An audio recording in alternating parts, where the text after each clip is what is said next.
So a bright brush first. And when you're doing walls and what have you, so I'm gonna go up the side over here with the wall and then down this side. So with that, I'm gonna mix up the color a little bit. So I got magenta, a little bit of white, and then I'll test the color out here in a second. A little raw umber. And I'll start kind of light, and then I'll add the darker colors later. I'll go a little more magenta again, trying it out. So this time you can actually use a little more of a puddle of paint. So it doesn't have to be like mixing up all the time. So this is different than skies. Skies, you wanted to change color all the time. Walls, you don't change as often. Okay, so when you brush it on, so the paint, it's a different way of painting now. So now it's not scrubbing. So what I'm gonna do is I take the brush, the bright brush, and if you want like a clean edge, like if I want a clean edge here, on the bright brush, you don't paint this direction. So if you want a clean edge, you have to kind of go into it like this and drag it across. Now this is considered a bad brush stroke. It's one giant long one. When you're painting walls and what have you, what you're gonna wanna do is come in here and you're gonna wanna get rid of those brush strokes. And I'll show you how. So here, I'm either going this direction or straight up and down. So if you're doing a 2-point perspective room, you're gonna do the same thing. So 2-point perspective, you actually go to the vanishing point, then here's a little section of the wall up here too. I'll start kind of light. Now I'll change color again.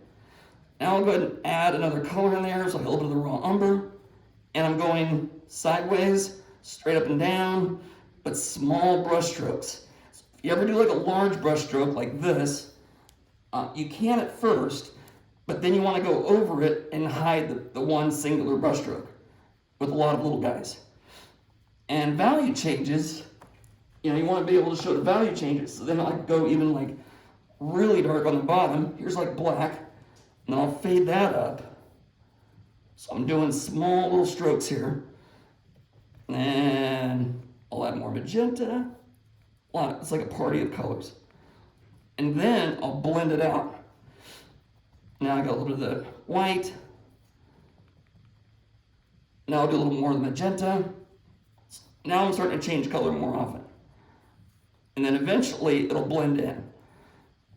Then all the brush strokes. So you don't want to do systematic brush strokes like this. Never do that. So it's always going to be random. Random brush strokes. And this is step number 1.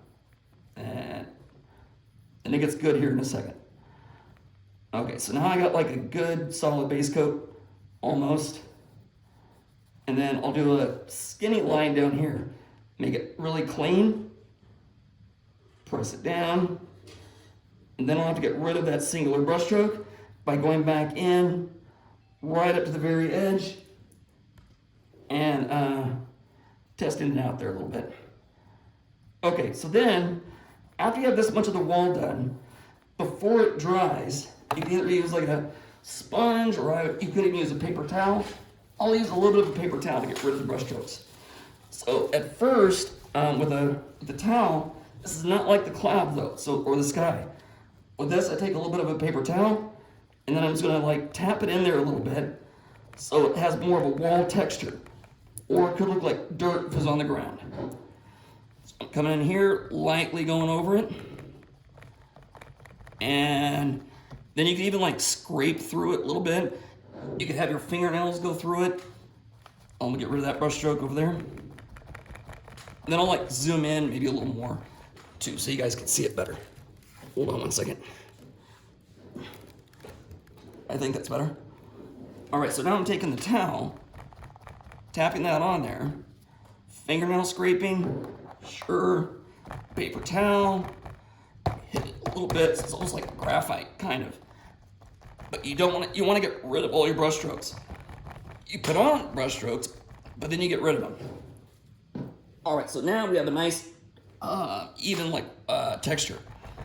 We have value changes and color changes. All right, so now I'm gonna show you the next step. So after this dries, you can take another thing. I want like a business card, about like that. And what you're gonna do now is we're gonna mix up a little bit of a lighter or different color, so about 10% different. Now I'll do it on this side over here. I'll test it out. So you can see this. Hold on one second. See this? It's about 10% lighter. I'll go into it, mix it up. I have a little chunk of paints. Now what I'm gonna do is I'm gonna paint the business card. And once again, this is good for dirt as well. Got a little lump of it. So you can see that little chunk of paint right on the edge of the business card. Now what I'm gonna do is I'm gonna take this business card and lightly go on top of the darker value.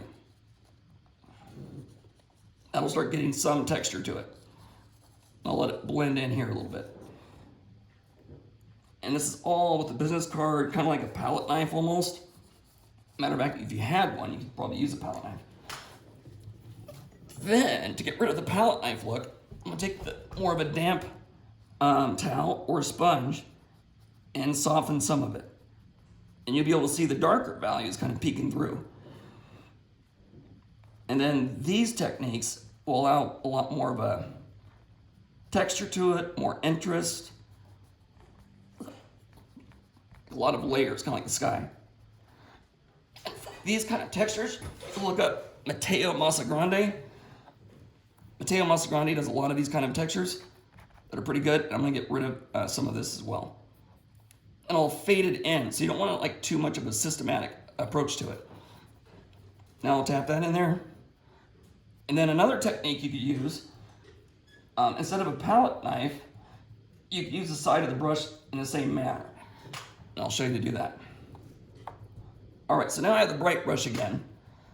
What I'm gonna do is instead of like painting like this, the side of the brush, let the paint kind of fall off onto the canvas. So like here, hold on one second. So I'm using the side of the brush and the paint's just barely coming off of the brush. And right now, it looks too much like a palette knife, looks too rigid. You could blend this in as much as you want, or you could leave it more hard edge on some parts of it. And so I started darker, now I'm going lighter. You'll find that painting has a lot of layers to it. And this is another way to do it. You can even mix it up. You can do some business card, some side of the brush, and then right in here, do the same thing. All right, so then up close, let me try to get closer.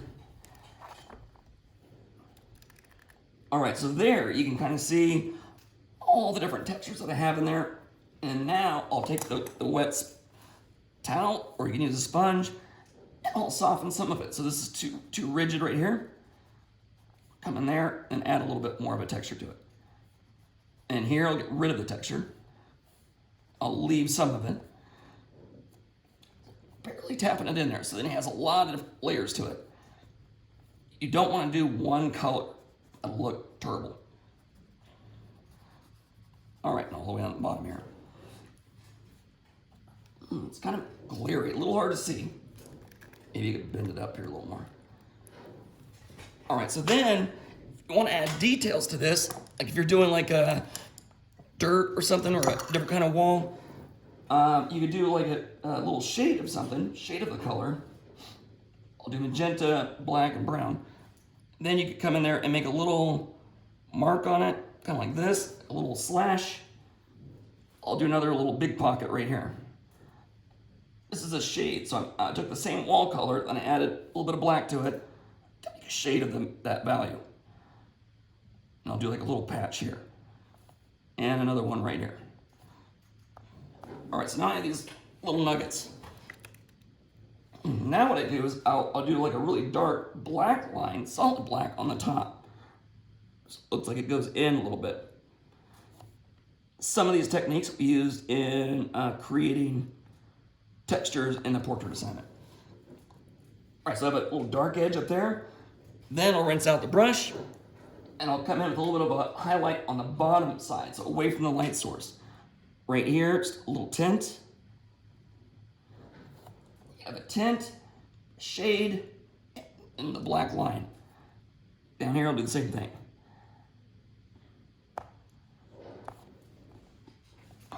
Now it looks like it goes straight in there.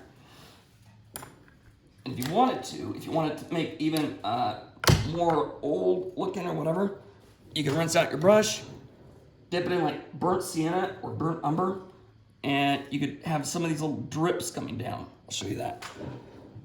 So do a little burnt sienna and burnt umber. And then you could have it look like kind of rust coming down, drifting down there a little bit. I'll do another little patch here. And after you have some of the streaks, take kind of a clean towel and drag that down so it's like a glaze. All right, so that was a lot of information, but you kind of are starting to get the idea though. And we'll do parts of this again. This is just phase 1 of the wall building show.